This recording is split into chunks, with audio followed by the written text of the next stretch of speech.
আসসালামু আলাইকুম। আজকের আরেকবার মসজিদ ইফতারের জন্য আজকে তেহরি রান্না করেছি আমরা সবাই মিলে।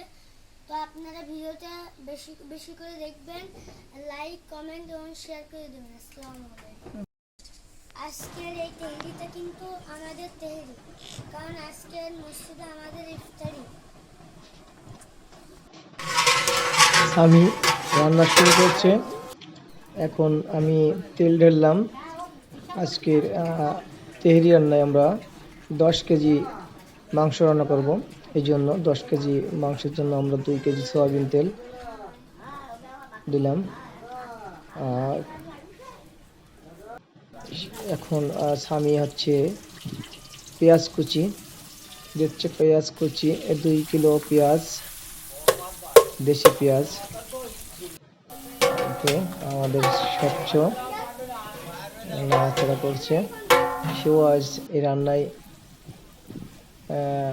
সহযোগিতা করছে। এখন পরিমাণ মতো লবণ, এটা হচ্ছে তেজপাতা, অল্প কিছু তেজপাতা, এটা রসুন বাটা, এটা আদা বাটা। এখন মশলাটা সুন্দর করে কষানো হবে। কষানোর কাজ করছে স্বামী এবং স্বচ্ছ।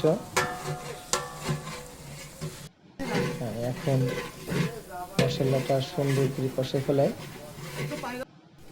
মাংস কষানো শেষ। এখন মাংস দিলাম। 10 কেজি মাংস ভুনা করা হবে তৈরির জন্য। মাংস দেওয়া শেষ। এখন আমাদের আজকের ইফতারি, আমাদের নিজেদের ইফতারি। এখন টক দই দিলাম 1 কিলো। এই তেহারির মশলাগুলো স্বামী তেহারির মশলা ডেকে ছাড়লো। এখন মাংস মশলা এগুলো সুন্দর করে মিক্স করি। শেষ। এখন ডেক থেকে আমরা মাংসগুলো আলাদা পাত্রে রাখবো, কারণ এই ডেকেই আমরা ভাত রান্না করব পোলাও চাল দিয়ে। তেহারির জন্য আগে পানি ফুটাই ফেলবো, তারপরে আমরা সেই ফুটন্ত পানিতেই চাউল দেবো। এই জন্য এই ডেকটাকে আমরা খালি করছি, মাংস উঠে রাখছি। এখন এই যে পানি দেওয়া শেষ। আমাদের 20 কিলো চাউলের জন্য আমরা 40 লিটার পানি দিলাম। এটা আমরা এখন গুঁড়া দুধ দিব, 400 গ্রাম গুঁড়া দুধ গুলে এটা দেওয়া হচ্ছে। এটা আলু বোখরা, স্বামী আলু বোখরা দিল। এখন দারুচিনি, লবঙ্গ, এলাচ, শাহি জিরা, শাহি মরিচ, এগুলো আস্তে আস্তে দেওয়া হচ্ছে। এই আমি এখন দিচ্ছি এলাচ এবং দারচিনি।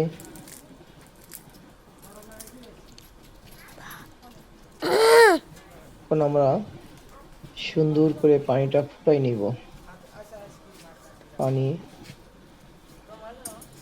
ফোটানোর জন্য একটু জাল বেশি রাখতে হবে, যাতে করে অল্প সময়ের মধ্যে পানিটা ফুটে ওঠে।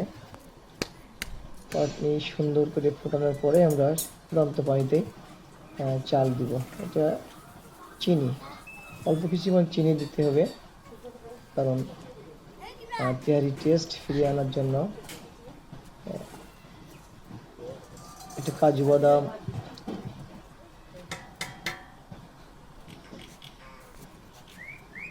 যাক মশলাগুলো আমাদের সব দেওয়া শেষ। এখন আমরা টমেটো সস দিচ্ছি। এটা হলো 500 গ্রামের একটা পট, আমরা পুরোটাই এই ডেকে এখন দিব টমেটো সস।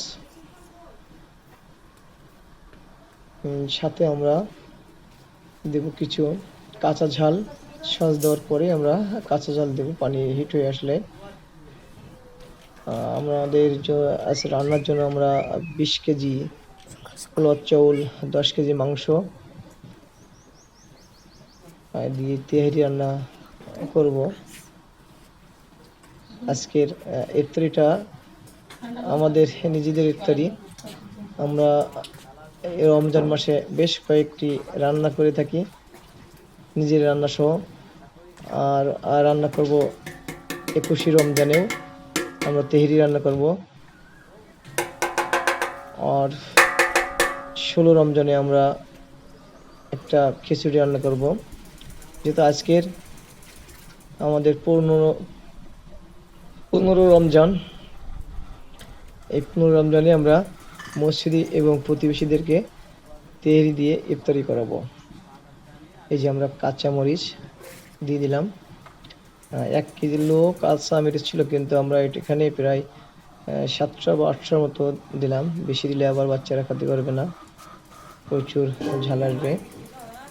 শেষে আমরা এখন লবণ দিব, স্বাদ মতন লবণ দিব, যেটুকু প্রয়োজন।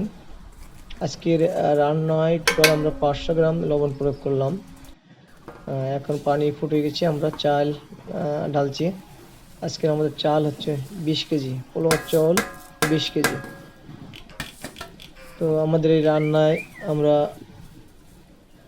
যে মশলাগুলো প্রয়োগ করছি সেখানে হচ্ছে মোট সয়াবিন তেল 3 কিলো, পেঁয়াজ 2 কিলো, রসুন ছিল 500, আদা ছিল 250 গ্রাম, আর রেডি তেহরির মশলা ছিল 6 প্যাক। এখন আমরা চাউল প্রায় ফুটে উঠছে, আমরা এখন আমাদের সেই মাংসগুলো এখন চাউলে আমরা ঢেলছি, ভাতে আমরা ঢেলছি। আমাদের তেহরি রান্না প্রায় শেষ, হয়তো আর 10 মিনিটের মধ্যে আমরা চুলায় রাখবো মাংস দেওয়ার পরে।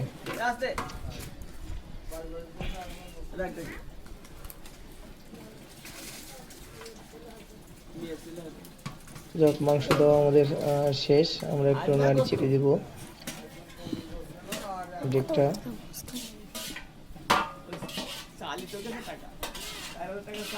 এই সময় আমরা চুলার জাল আস্তে আস্তে করে দিব। এটা রান্না আমাদের শেষ। এখন ডেক আমরা নিচে নামাচ্ছি, নামিয়ে এটাকে সুন্দর করে দিয়ে আমরা হচ্ছে আঁচে ফেলবো। আমরা 10 থেকে 15 মিনিট এটাকে এখন আঁচে ফেলে রাখবো। এই যে আঁচ দেওয়া হয়েছে তলা এবং উপরে আগুন দিয়ে। এই যে আমাদের তেহরি রান্নাটা শেষ হয়েছে আজকে মসজিদে ইফতারির জন্য। দেখছেন আপনারা, এটা স্বামীর একটা মজার বিষয়, রান্নায় স্বামী থাকে। যখন রান্না আমাদের কমপ্লিট হয়ে গেছে, এখন এইটাই আমরা ঘি করে 200 গ্রাম ঘি দিলাম, দিয়ে দেখাচ্ছে ভাতটা ঝরঝর করে ফেলছে। এখন একটু পরেই এটা আমরা পরিবেশনের জন্য প্রস্তুত নেব। ধন্যবাদ সবাইকে আজকে আমাদের সাথে থাকার জন্য।